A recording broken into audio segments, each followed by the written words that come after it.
So, how did you end up being assassin? Well, someone didn't like me very much, and they hired an assassin to kill me a few years back. Only when the guy broke into my house, I killed him with his own thumb. With the guy's own thumb? Yep.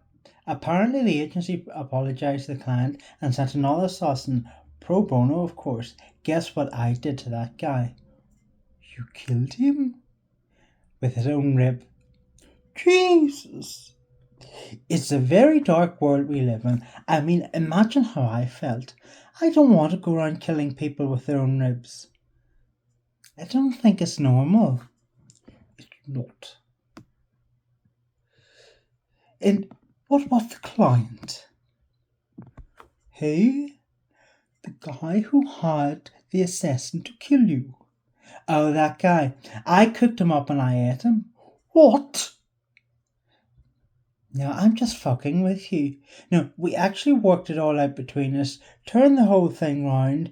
Just a big misunderstanding, really. So, a misunderstanding?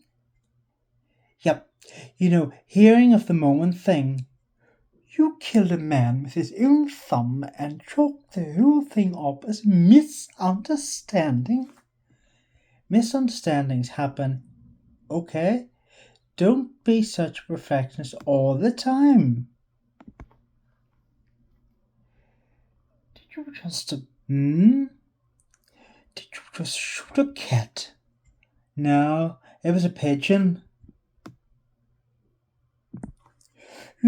I barely knew you a day, and already I think you must be the craziest, most disturbed psychopath to have ever walked this earth. Wait until you meet my ex-wife. But, the funny thing is, I'm not even afraid of you anymore. You completely lost control of your life. You've lost everything, and still you can't help but find humor in the darkest things. Well, that sounds like a positive to me.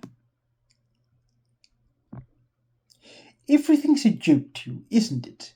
And anyway, with a half brain could see that you are far more terrified of me than I am of you. Come again? Because I'm still rooted, I still on a set of tracks, and you're floating off into space. The farther you float, the less your voice carries until you're completely lost in the void. You're lonely. I mean, I'm lonely too. Don't get me wrong. But you are alone, and I think that's why you kept me here all this time. Maybe you're right. I am right. And the longer you stay here, the more you uproot me from my life. I'll be here to see this through. But I want to make this next part clear, because I don't believe you've accepted it yet. When this is over, you're back on your own.